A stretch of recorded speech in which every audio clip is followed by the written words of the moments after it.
are listening to or watching She is a Goal Setter with Wendy Shields. If you are a goal setter with a desire to learn from others, you are in the right place. This lake-loving, photo-taking, success-driven, business-owning mother and grandmother would love to walk you through the wins, the losses, the ups, and the downs. We will focus on the real things that will help you meet and achieve your goals while sharing and cheering on others who are with the quest to do the same. Let's get started.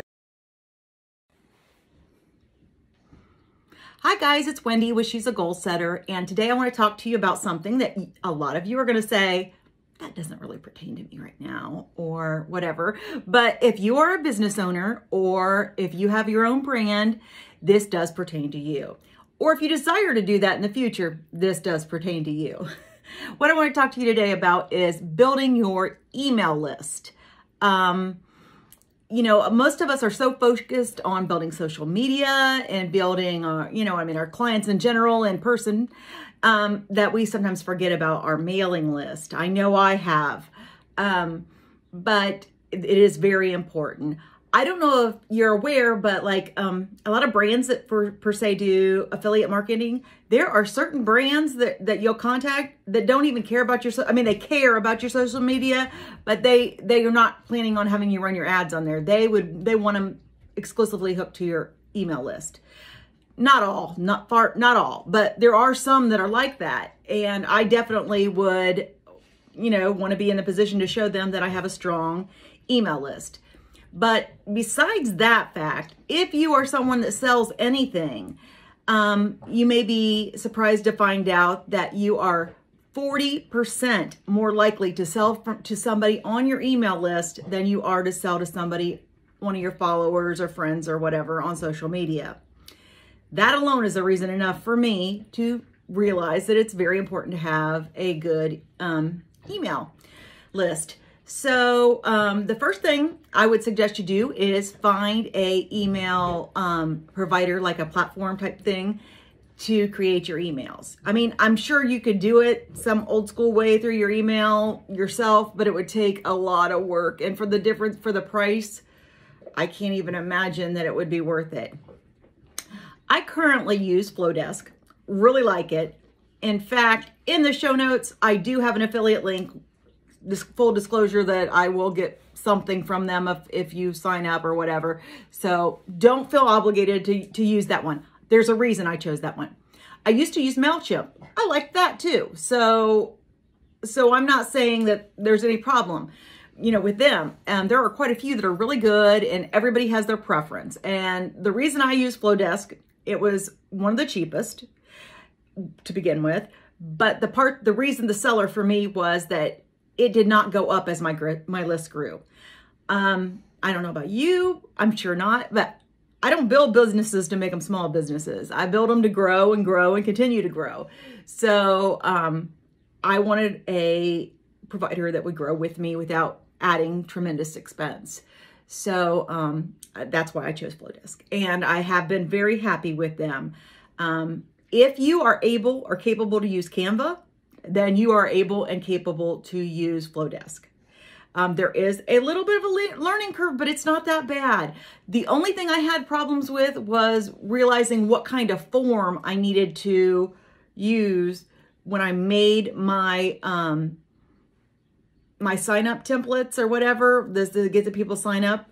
So really read over that section if you end up using them. And actually, it's exactly the same kind of thing on MailChimp, because I had the same problem 10 years ago when I used MailChimp. So, check that out. There are a few things that you should do to try to get your emails open, because on average, only 25% of the emails that are sent out through an email list are opened. So there are certain things you should do. They suggest that you put your name in the subject line somewhere, that helps. And also that you do not use all caps. It greatly reduces the possibility of them opening it. And I'm trying to think what other kinds of things. Just try to be kind of clever in your your mainline sentence, like maybe, you know, say something that's like makes them curious about what it is, you know what I mean? So get you a more likely open rate. And of course they have to open it to be interested in what you have to say. So, you know, that is definitely something that I always consider. But the other thing that you have to do is, it's not really easy to get people to sign up for an email list. You think, oh, what would that hurt? Because it doesn't cost them anything. Why, you know, if they support me, why wouldn't they do it? I don't know, but they don't. Sometimes they do, but it is harder than you think, probably. But anyways, most of the time you have to offer something to get them to sign up. You know, like I've done, like, I've attached, you know, would you like 10 free stock photos to use in your social media? And so if they signed up for my email, then they immediately got emailed a list of, you know, a few of the pictures I have. Another thing that I've done is a survey. People really like surveys. So a survey is easy to set up too. And so that's a good thing to do. Or like a check sheet or a PDF.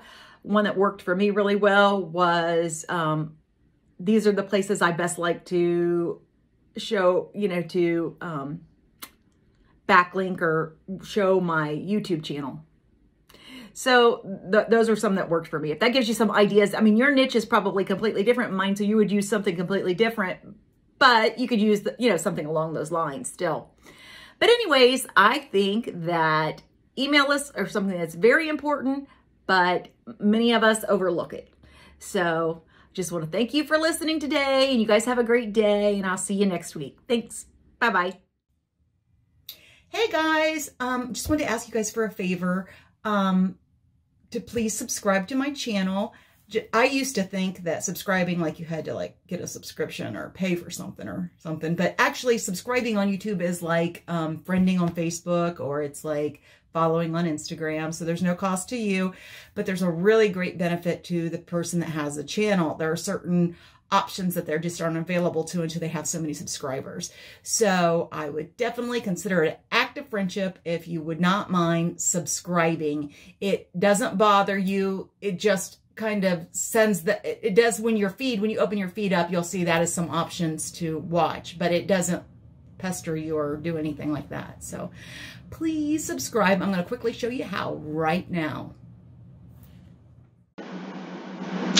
And here we are at the She is a Goal Setter show, and right below it, to the right below it, there's a button, a red button that says subscribe. You just simply push that, and ta-da! We're done? Seriously? All that work and we're done? I guess we'll see you next week. Oh yeah, subscribe.